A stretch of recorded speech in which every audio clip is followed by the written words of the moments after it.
अंगद कही जाऊं मैं पारा, जिय सन से कुछ फिरती बारा। जामवत कह तुम सब लायक, पठई कीमी सब ही कर नायक। ये पंक्तियां रामचरितमानस के सुंदरकांड के किशिकंद पाठ के दोहे से ली गई हैं। इसमें अंगद जी कहते हैं कि जब वानर सेना में चर्चा हो रही थी कि समुद्र पार करके कौन जाएगा, ये प्रश्न उठ रहा था, तो मैं उस समय अंगद जी कहते हैं कि मैं समुद्र के उस पार जा सकता हूँ, लेकिन मेरे मन में थोड़ा सा डर लग रहा है, थोड़ा सा संदेह है, क्या मैं वापस आ पाऊंगा। अंगद कही जाऊं मैं पारा, जिया सन से कुछ फिरती बारा। अंगद को डर है कि अगर मैं चला गया तो क्या मैं वापस आ पाऊंगा। यही डर हमारे जीवन के अंदर होता है। यही जब जब मुसीबत आती है, जब जब जीवन के अंदर परेशानियां आती है, तो हमें भी लगता है कि हम जोश में कहते हैं हम चले जाएंगे, बट कहीं ना कहीं एक डर होता है, क्या मैं इस कार्य को कर पाऊंगा। यही डर अंगद के दिल में था। तो उस समय जामवत जी कहते हैं, जामवत कही तुम सब लायक, पठी कीमी सब ही कर नायक। तो उस समय जामवत जी कहते हैं अंगद जी से कि तुम बहुत योग्य हो और बहुत शक्तिशाली हो, लेकिन तुम सब वानरों के नेता हो, इसलिए तुम्हें भेजना ठीक नहीं है।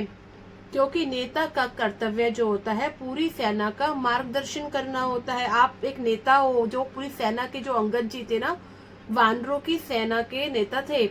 तो जो नेता होते हैं उनका कार्य होता है मार्गदर्शन करना। तो इसलिए हर व्यक्ति के लिए हर कार्य नहीं बना है, थोड़ा सब्र करो। तो सुंदरकांड की यह चौपाई हमें जीवन का बहुत ही गहरा संदेश देती है कि जीवन के अंदर हर एक व्यक्ति की अलग अलग भूमिका होती है, अलग अलग कार्य करने का की व्यक्ति को रिस्पॉन्सिबिलिटी मिली होती है।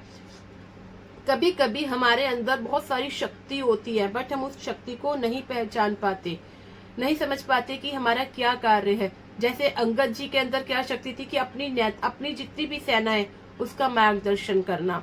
तो बट जामवत जी ने उन्हें समझाया कि हर एक व्यक्ति की अपनी रिस्पॉन्सिबिलिटी है, तुम्हें अपनी सेना को मार्गदर्शन करना है कि किस प्रकार आप वहां जा सकते हो, तो ये कार्य करना है।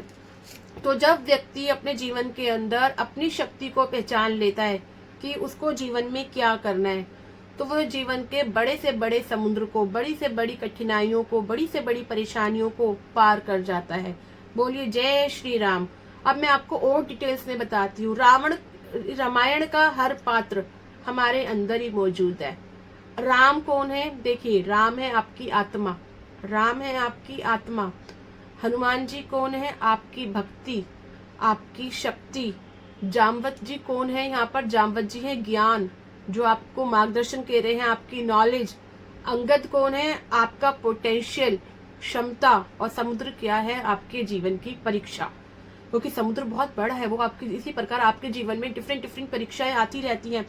जब व्यक्ति अपनी चेतना को पहचान लेता है, तो उस व्यक्ति को समुद्र पार करना कोई बड़ी बात नहीं है। वो कठिन कार्य को भी आसानी से कर लेता है।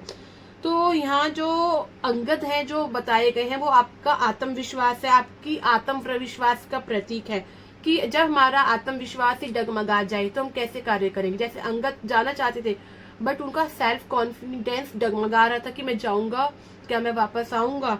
तो आपको अपना, अगर आप किसी कार्य को कर सकते हो तो आपको उस कार्य के लिए आत्मविश्वास होना चाहिए आपके अंदर कि हाँ मैं ये कार्य कर सकता हूँ। आपको डाउट नहीं होनी चाहिए उसमें। जब आप कहते हो मैं कोशिश तो कर सकता हूँ लेकिन पता नहीं मैं सफल हो पाऊंगा या नहीं, तो इसका मतलब भी आप के अंदर वो कैपेबिलिटी नहीं है। जब आपके अंदर वो कैपेबिलिटी होगी तो आप ये कहेंगे कि हाँ मैं ये कार्य कर सकता हूँ। और जीवन के अंदर जब जामवत जैसे गुरु मिल जाते हैं तो आपको अपनी चेतना का एहसास हो जाता है कि आपको क्या करना है। रामायण के अंदर जो समुद्र है वो केवल पानी नहीं है, ये हमारे जीवन की बहुत बड़ी चुनौतियां हैं, बहुत जो हमारे मन की गहराइयों का प्रतीक है। जब हम अपने जीवन के अंदर लक्ष्य तक पहुंचने के लिए बहुत सारे डर, आत्मविश्वास की कमी, इन सब से ऊपर चले जाते हैं, तो हम इस समुद्र को पार कर जाते हैं। तो जहाँ हम यहाँ पे ये संदेश ये देता है कि जीवन की कठिन परिस्थितियों में अपने ऊपर आत्मविश्वास रखें। हर व्यक्ति के लिए हर एक कार्य दिया गया है, हर एक व्यक्ति की एक अपनी जिम्मेदारी है। जब आप उस कार्य को समझ जाते हैं तो आप समझ सकते हैं कि आपको क्या करना है, क्योंकि जो ईश्वर है ना, वो हर एक व्यक्ति को का जो जन्म होता है एक अलग अलग उद्देश्य से होता है। जैसे मान लीजिए किसी को नेता बनना है, किसी को संदेशवाहक बनना है, किसी को रक्षक बनना है, किसी को मार्गदर्शक बनना है। तो जब आप अपनी लाइफ का पर्पस जान जाओगे कि आपकी लाइफ का पर्पस क्या है, तो आप देखो आप जीवन में सफल हो जाओगे। यही जीवन की सबसे बड़ी सीख देता है हमें सुंदरकांड। अगर आप इन पंक्तियों को ध्यान से समझते हैं, सुनते हैं सब और अपने जीवन में अप्लाई करते हैं, यह चौपाई हमें 4 बातें सिखाती है कि हमें अपने जीवन की शक्ति को पहचानना है। अपने मन में जो भी अगर किसी प्रकार का डाउट है, किसी भी कार्य को करने से पहले उस डाउट को हटा देना है या उस डाउट पर विजय पानी है।